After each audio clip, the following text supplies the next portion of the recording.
Yankee Doodle do or die. Oh, howdy folks.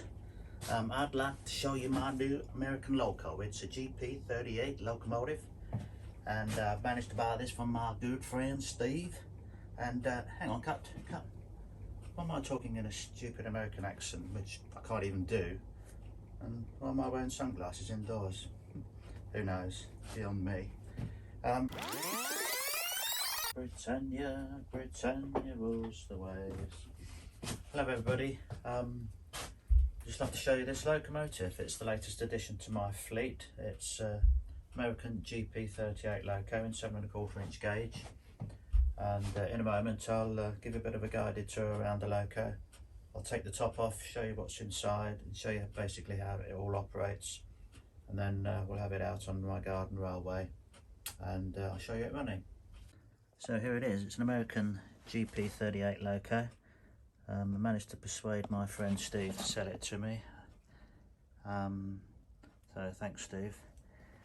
See, the scale detail is really tremendous. It's got all the scales, pipe work and what have you on the front, working headlights, and scale detail on the bogies. Let's look at that. They're actually working air brakes. Those cylinders aren't dummy, they actually work. I'm just moving around to this side.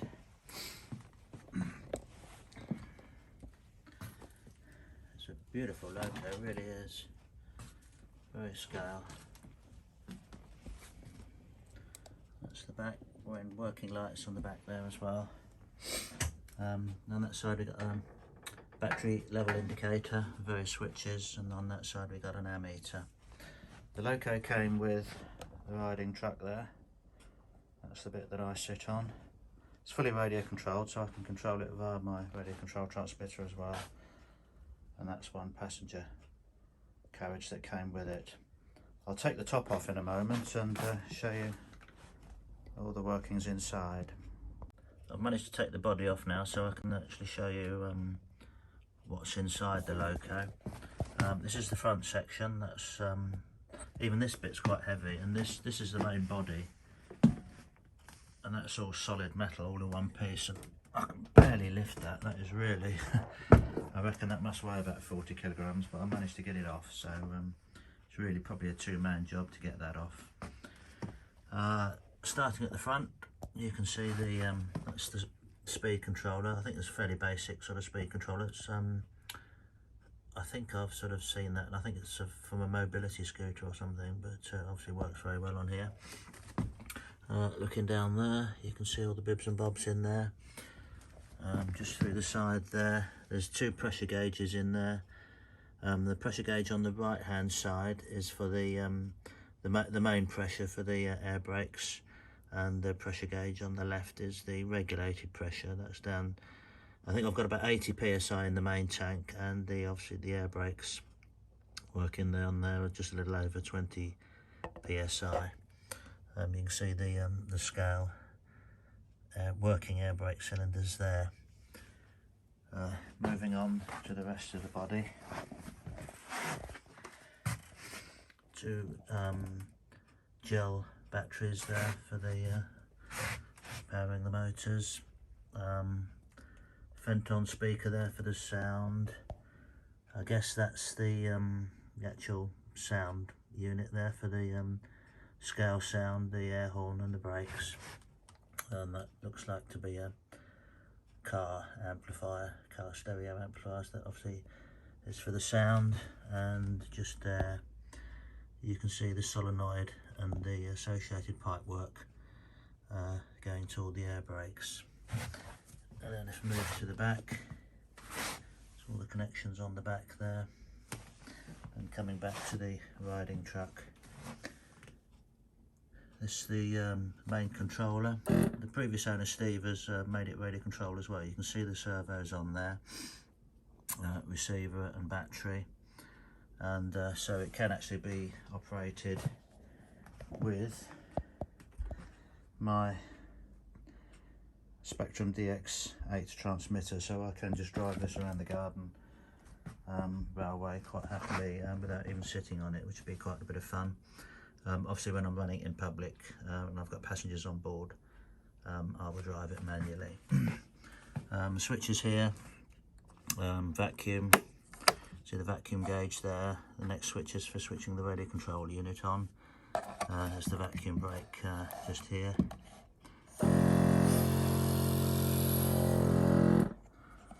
And just inside the main truck here, you can see that's the vacuum pump just down there. Steve's fitted a cylinder here. I've pumped that up to about 80 psi, which seems to work quite well. And I've fitted, Steve fitted a pressure switch there, which I've actually changed that for an adjustable one, and I've adjusted that to about 80 psi. So, and I've just fitted one of those sort of cheap £9.99 compressors there, and that is connected via this 4-cell LiPo battery there. And obviously when the pressure switch switches, the pump comes on and pumps that tank back up to 80 psi, ready for the air brakes.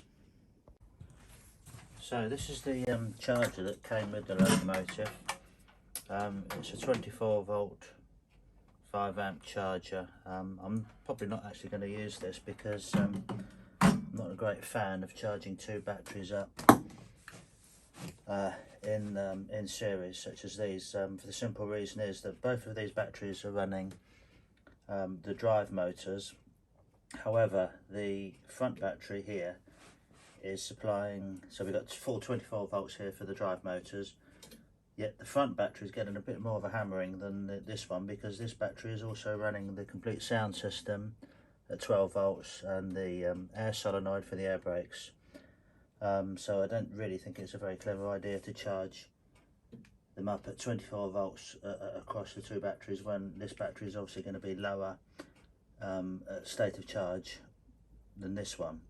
I've got my multimeter here. This is the second battery, and that's running. I just charged these up yesterday with that charger. We've got 13.28 on that one, and only 12.88 on that front battery. So this battery is obviously getting hammered a bit more than that one. So I think in the meantime I'm going to swap these two batteries over. So I'm going to put this one here, that one there, so this one will then be getting a bit more of a hammering. So this one, so it should even things out a little bit. But what I'll eventually do is just charge the batteries up individually, as opposed to using that charger and charging them up together, which I think is a better idea. Right, I'm going to have a go at getting this body back on. Extremely heavy.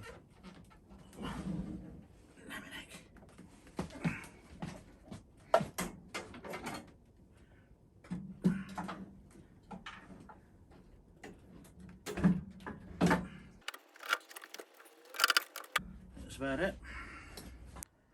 I really don't know who the original manufacturer of this loco was, but I'm led to believe that it was actually built by a company or person in Belgium, of all places, and it possibly was bought originally by a chap called Phil Keating.